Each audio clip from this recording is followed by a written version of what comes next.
Good evening. तो आज current affair series में हम लोग बात करेंगे इजराइल और यूएसए का जो ईरान के साथ में युद्ध हो रहा है उसके बारे में। इजराइल का ईरान के साथ में क्या झगड़ा है और अमेरिका का ईरान के साथ में क्या झगड़ा है जो युद्ध करना पड़ रहा है इनको। थोड़ा सा हिस्टोरिकल बैकग्राउंड जानते हैं और उसके बाद ये जो वर्तमान में युद्ध हो रहा है इसका भारत के परिप्रेक्ष्य में क्या प्रभाव पड़ेगा, भारत पर, वैश्विक अर्थव्यवस्था पर, और भारत को इस युद्ध जैसी क्राइसिस से आगे निपटने के लिए अपने कूटनीतिक संबंध कैसे बनाने चाहिए, उन सब के बारे में बातचीत करेंगे हम। ये जो अपन टॉपिक डिस्कस कर रहे हैं ये दो चीजों के हिसाब से बहुत महत्वपूर्ण है।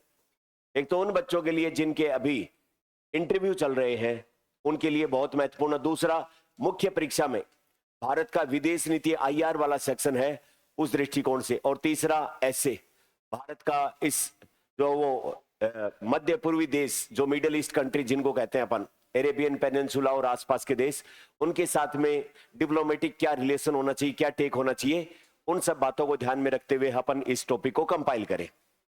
तो देखिए, सेकेंड वर्ल्ड वॉर के बाद में इजराइल का जो है वो आविर्भाव उस एरिया में होता है। इजराइल जो है वो यहूदियों की एक बस्ती बनती है और धीरे धीरे उसका आकार बढ़ता चला जाता है। फलस्तीन और जो है वो यहूदियों का विवाद बढ़ता है, मतलब इजराइल का विवाद बढ़ता है। सेम टाइम जो यहूदी है और मुस्लिम उनके मध्य विवाद बढ़ता है। और आफ्टर सेकेंड वर्ल्ड वॉर कमोबेश ये एरिया कभी तो किसी नाम पर कभी किसी नाम पर अशांत ही रहा है। या तो यहां पर प्रोक्सी वॉर चलते रहे या फिर दो या दो से ज्यादा देशों के बीच में आपसी युद्ध होते रहे। इसमें यूरोप, अमेरिका और इजराइल की महत्वपूर्ण भूमिका है इस एरिया को जो वो इस तरीके से युद्ध या विभिन्न एनर्जी, यानी कि यहां पर तेल वगैरह भी मिलते हैं। हम स्पेसिफिकली बात करें ईरान के बारे में। ईरान के अंदर after second world war Mohammad Reza Pahlavi एक वहां पर रूरल थे, राजा थे, उनका शासन था। उनका शासन जो था वो पाश्चात्य सभ्यता यानी कि वेस्टर्न यूरोपियन और अमेरिकन सभ्यता से या उस कल्चर से मिलता जुलता था। वहां पर महिलाओं के ज्यादा अधिकार थे, ज्यादा लिबरल चीजें थी, बट वो मोनार्की थी, मतलब राजा का एक जो राज्य होता है वो था। अब उसके खिलाफ 1979 में ईरान के अंदर इस्लामिक रिवॉल्यूशन या इस्लामिक क्रांति होती है। और इस इस्लामिक क्रांति के तहत जो खमेनेई है उनके नेतृत्व में वहां पर जो है वो मोहम्मद रजा पहलवी का तख्ता पलट होता है। उनको इस क्रांति के सामने झुकना पड़ता है और देश को छोड़ना पड़ता है। वो देश को छोड़ के चले जाते हैं और अल्टीमेटली मेडिकल ट्रीटमेंट के नाम पर अमेरिका उनको अपने यहां पर शरण देता है। इस बात से ईरान की जो खमेनेई जो है वो सुप्रीम लीडर वहां पर चुने जाते हैं और उसको बहुत बुरा लगता है कि ये मोहम्मद रजा पहलवी हमारे यहां पर वापस भेजिए, हम इन पे मुकदमा चलाएंगे और इनके जो भी अपराध है उनके खिलाफ उनको दंड देंगे। अमेरिका सीधी सी बात है कि उनको वापस भेजता नहीं है। तो अमेरिका की जो एम्बेसी है उस एम्बेसी के अंदर जो अमेरिका के डिप्लोमेट और कर्मचारी है उनको ईरान के अंदर बंधक बना लिया जाता है, जिसको होस्ट जो है वो यूएस एम्बेसी होस्टेज क्राइसिस कहते हैं। और 444 दिन तक के लिए उनको बंधक बनाया जाता है। अंततः फिर जाके ये मामला सुलझता है। तो कुल मिला के अमेरिका और ईरान इन दोनों की खटास जो है वो 1979 यानी कि होस्टेज क्राइसिस और उस समय पर मोहम्मद रजा पहलवी को वो वहां पर देना, शरण देना, और उसी दौरान जो है वो ईरान में थोड़ा सा मुस्लिम क्लर्गी के थ्रू जो वेस्टर्नाइजेशन है उस सभ्यता को कम करते हुए स्ट्रिक्ट नियम लागू करना, खास करके महिलाओं के केस में। इस जो है वो महिलाओं के खिलाफ इस तरीके की पाबंदियों के चलते ईरान में समय समय पे इस तरीके की बातें उठती रहती है कि भाई महिलाओं के अधिकार और उनको जो वो थोड़ा सा लिबरल किया जाए ताकि महिलाएं भी बाकी दुनिया के देशों की तरह अपने आप को खुल के जी पाए। तो ये बात तो हुई अमेरिका और ईरान की। दूसरी तरफ इजराइल और ईरान। इजराइल जो है इस एरिया में एक छोटा देश है, यहूदी कंट्री है, और उसके चारों तरफ मुस्लिम देशों का बाहुल्य है। और उसकी कमोबेश उस जगह को लेके, रणनीति को लेकर, या दूसरे देश मजबूत ना हो जाएं उसको लेकर उनका झगड़ा चलता रहता है। एक तरफ जहां पर इजराइल बिना डिक्लेयर किए परमाणु शक्ति संपन्न, मतलब उसके पास न्यूक्लियर बॉम्ब है, लगभग एक्सपर्ट का मानना है कि इजराइल के पास न्यूक्लियर बॉम्ब है, उसको लेकर के वो अपना दबदबा उस एरिया में बनाए रखना चाहता है। दूसरी तरफ ईरान जो है उसका परमाणु न्यूक्लियर कार्यक्रम के तहत इजराइल को यह आशंका है कि उसने न्यूक्लियर बॉम्ब या तो बना लिया है या बनाने के बहुत करीब पहुंच गया है। अगर ईरान के पास न्यूक्लियर बॉम्ब बन गया तो फिर इजराइल को कभी भी खतरा हो सकता है।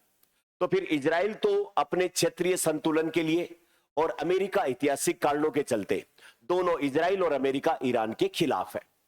अब पिछले दिनों ये जो अभी युद्ध चल रहा है उससे पहले भी ईरान के अंदर जो यूरेनियम एनरिचमेंट के सेंट्रीफ्यूज या प्रयोगशालाएं लगी हुई है उनके ऊपर बॉम्बिंग की गई थी और 12 दिन वो युद्ध चला था।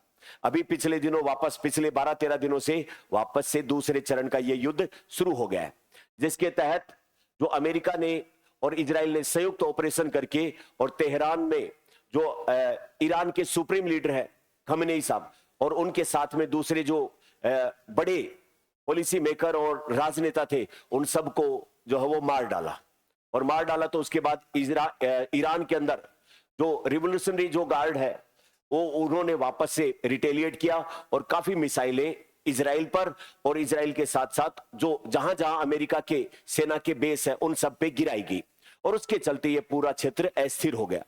अब ये क्षेत्र अगर अस्थिर होता है तो इसका प्रभाव पूरी दुनिया पर पड़ता है। क्यों? क्योंकि दुनिया के अंदर मेजर क्रूड ऑयल, गैस और एनर्जी की सप्लाई में इस एरिया का बहुत बड़ा दखल है।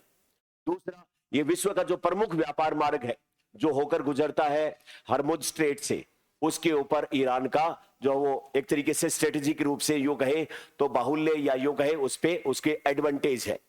तो इस एक तो व्यापारिक मार्ग को लेकर, समुद्री व्यापारिक मार्ग को लेकर, एक एनर्जी को लेकर और एक अमेरिका का डायरेक्ट इसमें इन्वॉल्वमेंट लेकर पूरी दुनिया में अर्थव्यवस्थाएं या तो डायरेक्ट या इनडायरेक्ट या कम या ज्यादा एक तरीके से प्रभावित हुई है और भारत भी इससे अछूता नहीं है। तो इन सब चीजों को ध्यान में रखते हुए अपने लिए एक इंपॉर्टेंट टॉपिक हो जाता है। तो इसी संदर्भ में देखें तो पश्चिम एशिया में इजराइल और ईरान इनके बीच में बढ़ता हुआ तनाव, जियोपॉलिटिक्स का इश्यू, 1979 के अंदर ईरानी इस्लामिक क्रांति के बाद दोनों देश यूएस और ईरान के संबंध जो तनावपूर्ण और फिर सैन्य हमले, जवाबी कार्रवाई के संघर्ष, अब क्षेत्रीय की बजाय पूरे देश जो वो इन दो देशों के बजाय क्षेत्रीय संघर्ष में, क्योंकि ये सऊदी अरेबिया में, कतर में, दुबई में सब जगह पर मिसाइल और उनके ऑयल टैंकर और सिविल जो एयरपोर्ट है उन सब के ऊपर भी एक तरीके से हमले बहुत बढ़ गए हैं। तो प्रमुख व्यापारी मार्ग, ऊर्जा बाजार और क्षेत्रीय या रीजनल स्टेबिलिटी इससे प्रभावित हुई है। उसके चलते अभी संघर्ष के प्रमुख कारण क्या है? एक तो इजराइल वाली बात अपन ने की, न्यूक्लियर प्रोग्राम की, न्यूक्लियर बॉम्ब बना सकता है। दूसरा, पश्चिमी एशिया में इजराइल ऊपर रहे या ईरान या प्रभुत्व की लड़ाई है। तीसरा, अमेरिका का ऐतिहासिक कारण है और इजराइल के साथ इसके अच्छे रिलेशन है।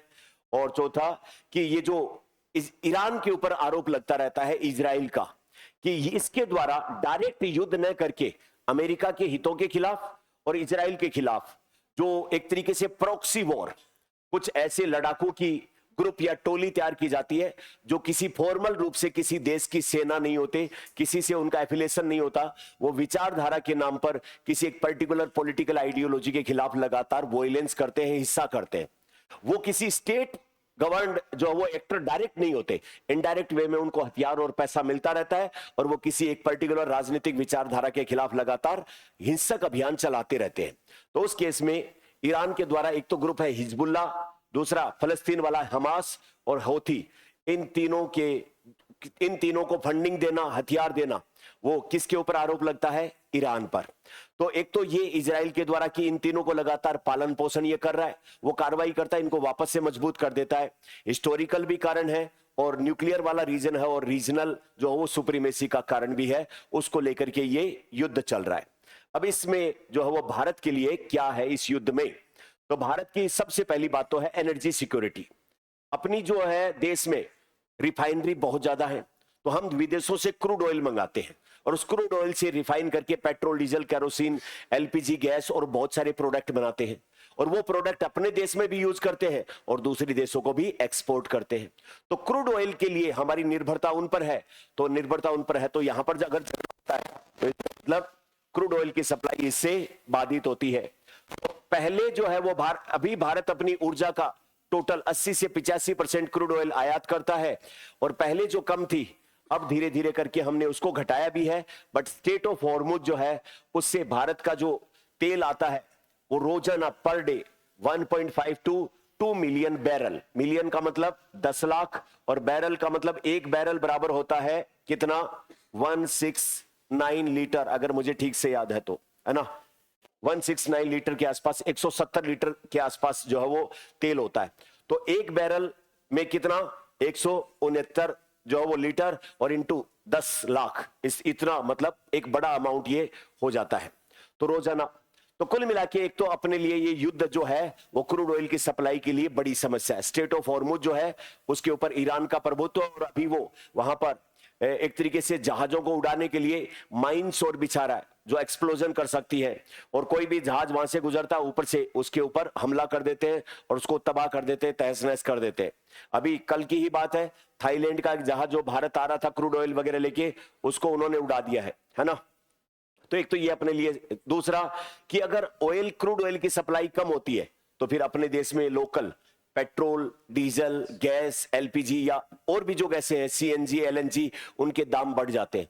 और जब फ्यूल प्राइस बढ़ जाते हैं तो इसका मतलब इनपुट कॉस्ट हर इंडस्ट्री की बढ़ जाती है, और इनपुट कॉस्ट बढ़ जाती है तो इसका मतलब महंगाई बढ़ जाती है, महंगाई बढ़ जाती है तो लोगों के लिए एक बुरी स्थिति पैदा हो जाती है। तो चालू खाते का घाटा, और दूसरा डॉलर और रुपये का जो है वो ऑलरेडी एक बहुत बड़ा प्रेशर, 92 रुपए के आसपास पहुंच गया एक डॉलर का प्राइस, तो उस हिसाब से ये अपने लिए संभावित बुरे असर है।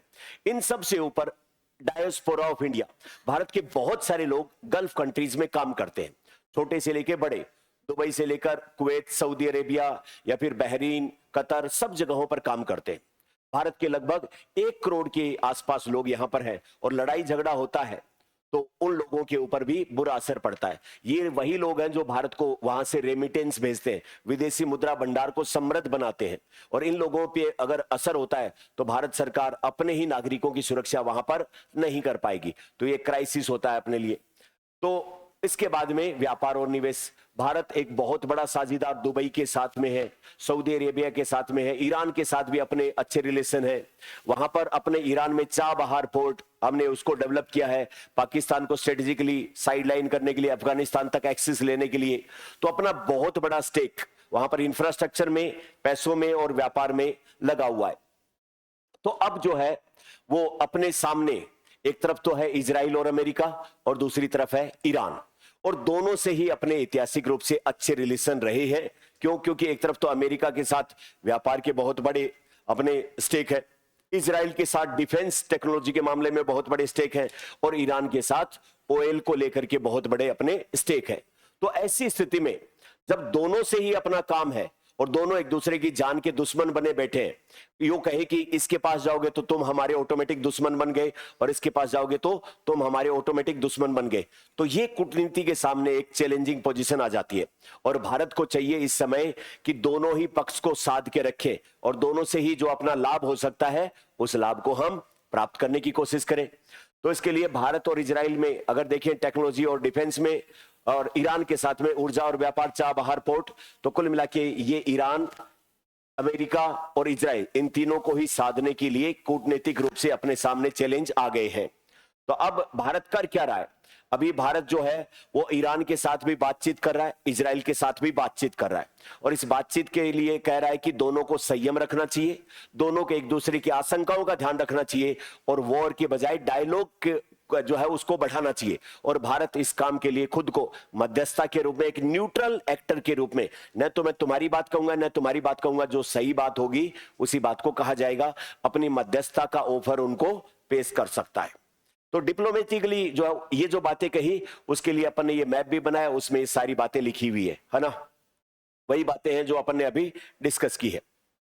तो अब जो है वो भारत को संतुलित एक तरीके से डिप्लोमेटिक, दोनों की स्वायत्ता का ध्यान रखते हुए, दोनों की आशंकाओं को ध्यान रखते हुए इस तरीके का अपना पक्ष रखना चाहिए। इसके अलावा जो अपने लिए एग्जाम में आने लायक सवाल बनता है अभी हाल ही में, तो वो है ऑपरेशन संकल्प। जो स्टेट ऑफ हॉर्मुज और उसके आसपास जो भारतीय सामान लेकर, क्रूड ऑयल लेकर जहाज आएंगे, उनको बचाने के लिए, उनको कोई खतरा पैदा होता है तो इंडिया की नेवी को स्टैंड बाई पे रखा गया है, और उनकी सुरक्षा के लिए कभी भी भारतीय नेवी ऑपरेशन करने की कंडीशन में हो तो हॉर्मुज स्ट्रेट और उसके आसपास के एरिया में भारत के झंडे वाले जहाजों की सुरक्षा के लिए जो भारतीय नेवी ऑपरेशन अभी चलाएगी उसका क्या नाम रखा गया है? ऑपरेशन संकल्प। तो ये एक इंपॉर्टेंट बात है। और भारत जो है वो 40 अभी चूंकि ये वॉर अगर लंबा खिंचता है तो उस केस में उस खाड़ी एरिया में या जो मिडल ईस्ट है उसी के ऊपर ऑयल की निर्भरता को खत्म करने के लिए हम रसिया, वेनेजुएला, अलग अलग देशों से अपना इंपोर्ट को डाइवर्सिफिकेशन करें। और अभी 40 देशों से कच्चे देश के आयात की और अपना 70% जो तेल आएगा वो हॉर्मुज स्ट्रेट से उसका पाला ही नहीं पड़ेगा, उसके आसपास के एरिया से आएगा। क्योंकि अगर ये युद्ध 6 महीने, 12 महीने या 2 साल भी चल जाए तो उसके भरोसे तो अपन नहीं बैठ सकते। अलग अलग अल्टरनेट जो मार्ग अपने को अपनाने चाहिए। तो ये जो है वो तीनों चीजें, डिप्लोमेसी, अपने इंटरेस्ट को सर्व करने के लिए नेवी को स्टैंड बाई पे रखना और साथ में डाइवर्सिफिकेशन ऑफ इंपोर्ट करना, ये तीनों ही बातें महत्वपूर्ण अपने लिए है। अब उसके बाद में वे फॉरवर्ड क्या होना चाहिए? वे फॉरवर्ड यही है कि एक तो हम किसी क्षेत्र विशेष, देश विशेष के ऊपर अपनी जरूरतें जिसमें ऊर्जा, टेक्नोलॉजी, जो भी चीज है उसके लिए डिपेंडेंट ना रहे, उसमें डाइवर्सिफिकेशन करें। और दूसरा, देश के अंदर ऊर्जा के जो स्टोरेज है, भंडारण है, उनकी क्षमता को बढ़ाना चाहिए ताकि ऐसी क्राइसिस भविष्य में आए तो उसके ऊपर हम डिपेंड ना रहे। और दोनों पक्षों से मजबूत संबंध है और एक मध्यस्थ या अपने मीडिएटर की भूमिका न्यूट्रल के रूप में दोनों के सामने पेश करनी चाहिए। ठीक है, तो ये इस ईरान, इजराइल और अमेरिका, ये जो वॉर, इजराइल अमेरिका एक तरफ, ईरान एक तरफ, इस वॉर में क्या क्या डायमेंशन हमने देखे। हिस्टोरिकल कॉन्टेक्स्ट क्या है, इस वॉर के कारण क्या है? अमेरिका का हिस्टोरिकल कॉन्टेक्स्ट होस्टेज क्राइसिस है। दूसरा, इजराइल का क्या है? क्षेत्रीय प्रभुत्व और न्यूक्लियर इनसिक्योरिटी है। और तीसरा, ईरान जो है वो लगातार इनके खिलाफ जो फ्रिंज एलिमेंट है, प्रोक्सी वॉर करने वाले, हिजबुल्ला या फिर जो वो हेथी या फिर जो है वो हमास, इनको फंडिंग करता है। तो ये प्रमुख कारण है इस वॉर के। इससे क्या फर्क पड़ रहा है? विश्व की इकोनॉमी पे फर्क पड़ रहा है और भारत की एनर्जी सिक्योरिटी और इंडिया के बैलेंस ऑफ पेमेंट और चालू खाते का और बाहर से जो रेमिटेंस आता है उन सब पे फर्क पड़ रहा है। इसके अलावा भारत के जो डायस्पोरा 1 करोड़ के आसपास लोग रह रहे हैं उन पे फर्क पड़ रहा है। तो अब करना क्या चाहिए? एनर्जी डाइवर्सिफिकेशन करना चाहिए, डिप्लोमेटिक डायलॉग स्टार्ट करना चाहिए और नेवी को स्टैंड बाई पर रखना चाहिए किसी भी क्राइसिस की कंडीशन से निपटने के लिए। भविष्य में क्या करना चाहिए? अपनी ऊर्जा के लिए एक तो विविधीकरण करें, दूसरा स्टोरेज कैपेसिटी बढ़ाएं और तीसरा डिप्लोमेटिकली बहुत ही संतुलित कदम उठाएं जिससे ना काहू से दोस्ती ना काहू से बैर, जो इंडिया की पहले से ही स्थिति रही है।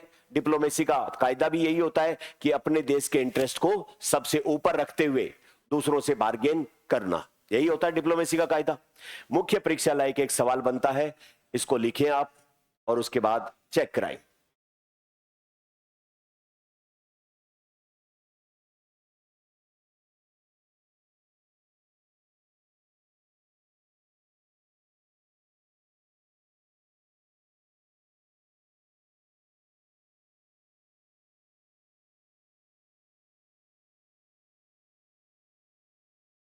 इंग्लिश में